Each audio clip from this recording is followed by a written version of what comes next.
Assalamualaikum warahmatullahi wabarakatuh.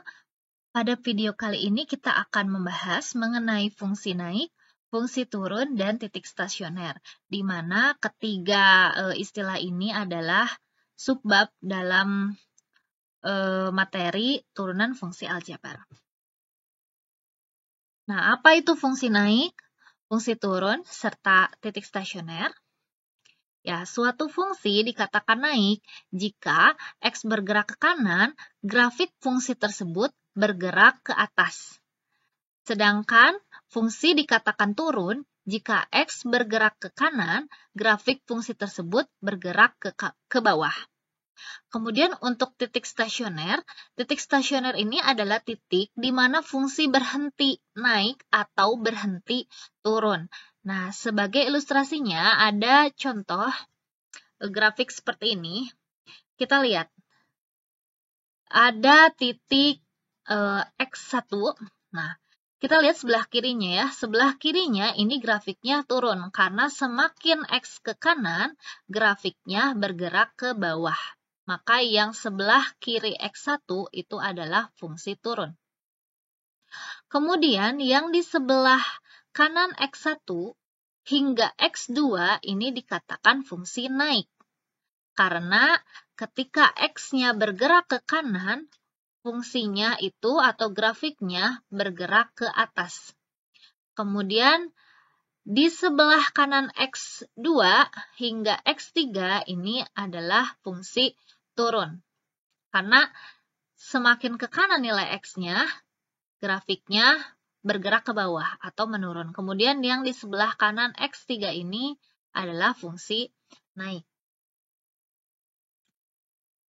Jadi ini adalah perbedaan dari fungsi naik dan fungsi turun. Lalu yang mana titik stasionernya? Nah, titik stasioner itu di mana fungsinya berhenti naik atau berhenti turun. Berarti kalau digambar, diilustrasikan sebagai X1, X2 ini, dan X3 ini adalah masing-masing sebagai titik stasionernya. Jadi saat kondisinya berhenti naik atau berhenti turun.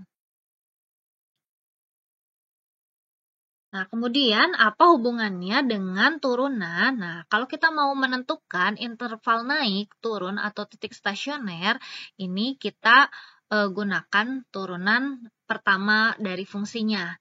Jadi, suatu fungsi Y sama dengan fx dikatakan naik jika f aksen x lebih besar dari 0. Kemudian, Y sama dengan fx turun jika f aksen x kurang dari 0. Dan Y sama dengan fx stasioner jika f aksen x sama dengan 0. Jadi di sini yang kita gunakan adalah turunan pertamanya. Supaya lebih jelas, kita masuk ke contoh. Nah, contohnya seperti ini. Tentukan interval kurva fx naik dan turun dari fungsi fx sama dengan x pangkat 3 dikurangi 6x ditambah 9 dikurangi 7. Nah, berarti kalau kita mau cari interval kurva naiknya, kita gunakan tadi ketentuan yang tadi bahwa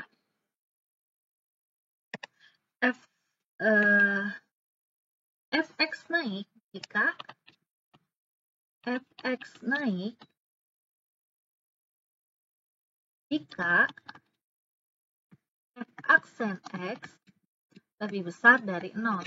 Jadi, untuk mempelajari fungsi naik dan fungsi turun, tentu kalian harus lancar atau sudah mahir dalam pertidaksamaan.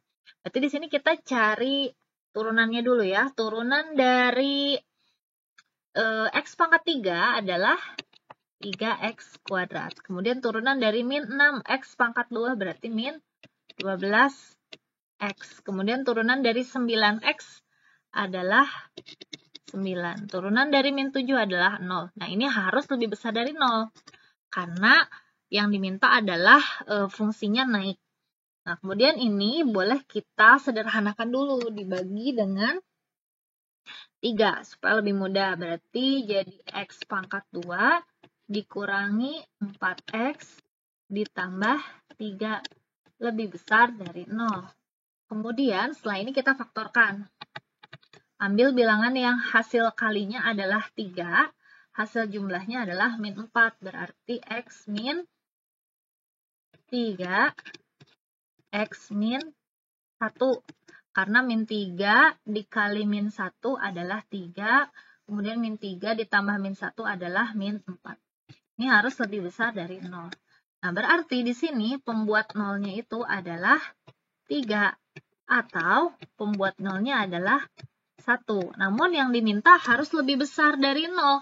Maka sekarang kita perlu mengecek di manakah posisi yang lebih besar dari 0. Intervalnya. Jadi kita gambarkan ini 1, kemudian ini 3, bulatannya bulatan kosong ya, karena tidak ada tanda sama dengannya. Nah, kemudian kita cek, kalau kita substitusi bilangan yang lebih dari 3, misal 4, 5, atau bilangan lain, kita substitusi ke hasil faktornya, misalnya 4 ya, 4 dikurangi 3 itu positif, 4 dikurangi 1 juga positif, positif kali positif, positif. Berarti yang sebelah kanan 3 itu pasti positif. Kemudian kita ambil bilangan di antara 1 dan 3, misalnya 2, atau bilangan yang lain ya, karena bilangan real. Nah, berarti di sini, misalnya 2 ya, 2 dikurangi 3 itu negatif, 2 dikurangi 1 positif, negatif dikali positif, ini negatif pasti. Kemudian sebelah kiri kita lakukan hal yang sama, kita masukkan bilangan yang kurang dari 1 ke hasil faktor ini. Oh, pasti hasilnya positif.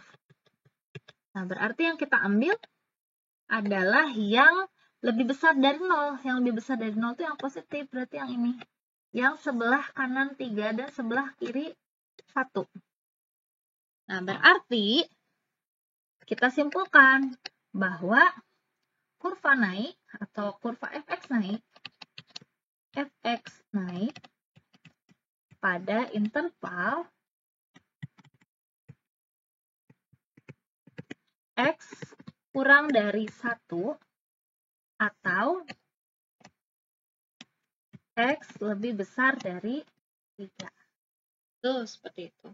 Kemudian, kalau yang diminta adalah fx turun, berarti sama caranya f aksen x atau fx ya, belum f aksen. Fx turun jika fx turun jika f aksen x kurang dari 0, kebalikannya. Berarti kalau kita jabarkan sebenarnya ini sama ya. Berarti kita tinggal pilih yang negatifnya saja. Berarti jawabannya fx turun jika f aksen x kurang dari 0. Kesimpulannya fx turun pada interval. Nah, berarti kita pilih yang negatif. Yang kurang dari 0. Jadi pada interval 1 kurang dari x kurang dari 3. Nah, bagaimana kalau yang ditanyakan stasionernya? Nah, kalau stasionernya berarti pada x sama dengan 1 atau x sama dengan 3. Itu bedanya untuk menentukan interval kurva fx naik dan interval kurva fx turun. Nah, kemudian ada istilah-istilah yang harus kita ingat mengenai fungsi naik dan fungsi turun ini. Jadi yang pertama, jika f aksen x lebih besar dari 0 untuk semua x bilangan real, maka fx dikatakan selalu naik, atau tadi ya, fungsinya naik untuk semua bilangan real. Tuh, jadi selalu naik ini artinya fungsi naik. Kemudian yang kedua, jika f aksen x kurang dari 0 untuk semua x bilangan real, maka fx dikatakan selalu turun, atau fungsi turun tadi ya, turunan pertamanya harus kurang dari 0 untuk semua bilangan real. Kemudian yang ketiga, jika f aksen x lebih besar sama dengan 0. Jadi ada lagi nih, kalau yang tadi kita belajar, kalau yang lebih besar dari 0 itu fungsi naik, yang kurang dari 0 itu fungsi turun, kemudian yang sama dengan 0 itu stasioner. Nah, bagaimana dengan yang lebih besar atau sama dengan? Nah, lebih besar atau sama dengan 0, ini fx-nya dikatakan tidak pernah turun. Nah, jadi kalimatnya beda ya. Kalau tidak pernah turun itu artinya dia naik, tapi ada stasionernya gitu ya.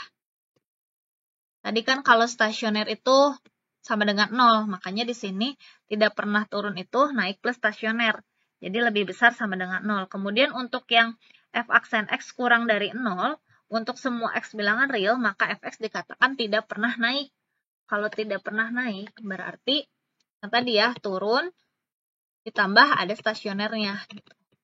Jadi memungkinkan dia ada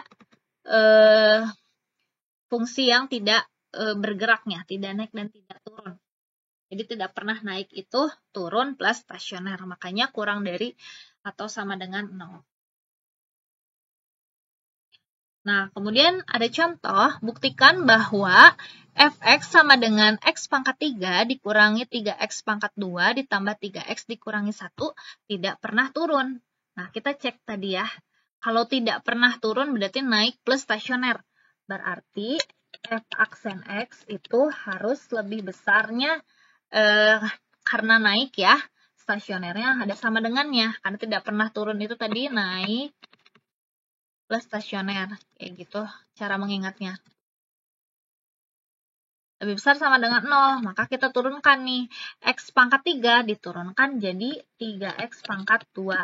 Kemudian min 3x pangkat 2 diturunkan menjadi min 6x. Kemudian 3x diturunkan 3. Ini min 1 diturunkan 0. Ini harus lebih besar sama dengan 0. Nah, kita bagi 3 kedua ruasnya. Sehingga menjadi x pangkat 2 dikurangi 2x ditambah 1. Lebih besar dari 0. Kemudian kita faktorkan. Ambil bilangan yang kalau dikali hasilnya 1. Kalau dijumlah hasilnya min 2. Berarti x min 1 dengan x min 1. Berarti pembuat nolnya adalah 1 ya. Nah, sekarang kita cek dengan garis bilangan. Kita cek dengan garis bilangan. Karena si akarnya cuma 1. Nah, kita ujikan bilangan yang lebih besar dari 1. Hasilnya apa? Kalau kita masukkan 2, hasilnya pasti positif ya. Ternyata hasilnya positif. Kalau kita masukkan bilangan yang kurang dari 1, misalnya 0 atau min 1, min 2, misalnya 0 aja. 0 dikurangi 1 negatif, 0 dikurangi 1 negatif ya. Negatif dikali ya, negatif dikali negatif, di positif, ini positif. Nah, karena terlihat di sini bahwa selalu positif, ya ini kan terlihat ya selalu positif. Nah, maka di sini terbukti bahwa fungsi ini tidak pernah turun ya. Ini bulatannya bulatan penuh. Karena saat x-nya sama dengan 1, si fungsinya menjadi 0. Jadi terbukti bahwa fungsi ini tidak pernah turun atau naik plus stasioner. Nah, kemudian ini ilustrasi dari grafik fungsi yang tidak pernah turun dan grafik fungsi yang tidak pernah naik. Jadi ilustrasinya seperti ini. Kalau grafik fungsi tidak pernah turun, artinya naik ya. Naik kemudian bisa saja ada posisi stasionernya ini. Kemudian naik lagi. Seperti ini. Tidak pernah turun ya, karena grafiknya selalu bergerak ke atas dan mungkin ada keadaan atau kondisi saat si grafiknya tidak naik, tidak turun. Jadi ada belokan ya. Kemudian grafik fungsi tidak pernah naik, artinya turun dan mungkin ada stasionernya ya. Jadi ini contohnya, dia bergerak ke bawah, kemudian ada belokan, tidak naik, tidak turun, kemudian turun lagi. Ini tidak pernah naik. Ya, yang selanjutnya kita bahas tentang stasioner ya. Nah, stasioner itu apa? Tadi yang di awal kita jelaskan bahwa titik stasioner itu titik di mana si fungsinya itu tidak bergerak naik atau tidak bergerak turun atau dalam posisi diam gitu ya. Nah, ini Jika fungsi y sama dengan fx diferensiabel di x sama dengan a, dengan f aksen a sama dengan 0, maka fa adalah nilai stasioner dari fungsi fx di x sama dengan a gitu ya. Nah, ada 3 jenis nilai stasioner ini, atau titik stasioner mungkin ya. Titik stasioner. Jadi titik stasioner kalau titik berarti x, y, kalau nilai stasioner berarti y-nya saja. Nah, mungkin ini titik ya.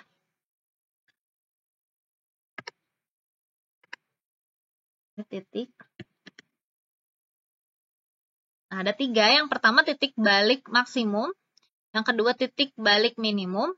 Dan yang ketiga adalah titik belok. Nah, kalau titik maksimum atau titik balik maksimum itu kalian sudah tahu. Contohnya di bentuk fungsi kuadrat ya. Kalau maksimum berarti grafiknya dia seperti ini.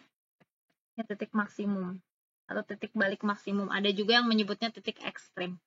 Kemudian kalau titik balik minimum berarti kebalikannya seperti ini.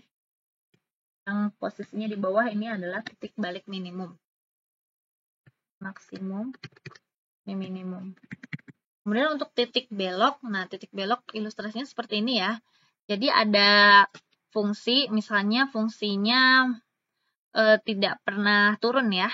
Dia naik, kemudian ada sedikit belokan, naik lagi. Nah, ini dinamakan titik belok. Ilustrasinya seperti ini, atau di grafik yang tidak pernah naik ya. Jadi ada turun, kemudian berbelok sedikit, dan kembali turun. Ini contoh dari titik belok.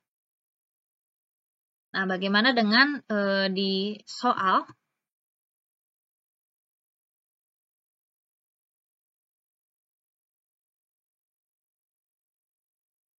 Oke, di soal contohnya, tentukan jenis titik stasioner pada Y sama dengan X pangkat 3 ditambah 6X pangkat 2 ditambah 9X ditambah 7. Nah, kita mau menentukan nih titik stasionernya berapa. Nah, caranya berarti tadi pakai turunannya ya. Turunannya harus sama dengan 0. F aksen X harus sama dengan 0. Kita turunkan X pangkat 3 diturunkan berarti 3X pangkat 2. 6X pangkat 2 diturunkan jadi 12X. Kemudian 9X diturunkan jadi 9. Ini harus sama dengan 0. Kita boleh bagi kedua ruas dengan 3 ya. Jadi X pangkat 2 ditambah 4X ditambah 3. Sama dengan 0. Berarti ini boleh kita faktorkan menjadi X plus 3, X plus 1 sama dengan 0. Berarti pembuat 0-nya adalah min 3 atau X sama dengan min 1. Nah, sekarang bagaimana menentukan titik min 3, min 1 ini titik stasionernya jenis apa? Nah, berarti ini boleh kita cek ya. Kita cek aja. Boleh dengan misalnya uji tanda. Kita masukkan dengan uji tanda, kita bikin garis bilangan. Misalnya ini min 3, kemudian yang sebelah kanannya min 1. Nah, kalau misalnya kita ujikan yang sebelah kanan min 1, hasilnya bagaimana, positif atau negatif? Gitu. Kalau misalnya kita masukkan 0 misalnya, hasilnya positif ya. Hasilnya positif. Ini positif. Kemudian kalau kita ambil bilangan yang di antara min 3 dan min 1, hasilnya adalah saya masukkan min 2. Min 2 ditambah 3 positif. Min 2 ditambah 1 negatif. Positif kali negatif. Negatif ya. Kemudian yang di sebelah kiri min 3. Misalnya min 4. Oh, min 4 tambah 3 negatif. Min 4 tambah 1 negatif. Negatif kali negatif positif. Nah, berarti kita tentukan nih cara nentuin titik stasionernya bagaimana. Nah, ini tadi. Kalau positif itu berarti si fungsinya bergerak. bergerak naik ya. Kalau positif bergerak naik, jadi dia naik sampai di angka 3, min 3. Kemudian ini ada negatif lagi, dia turun lagi gitu. Di min 1, nah naik lagi ya. Nah, berarti ini di maksimumnya yang min 3 ya. Titik maksimumnya ini maksimumnya di min 3, kemudian minimumnya di min 1. Gitu. Jadi jenis titik stasionernya ketika X-nya min 3, ketika X sama dengan min 3, maka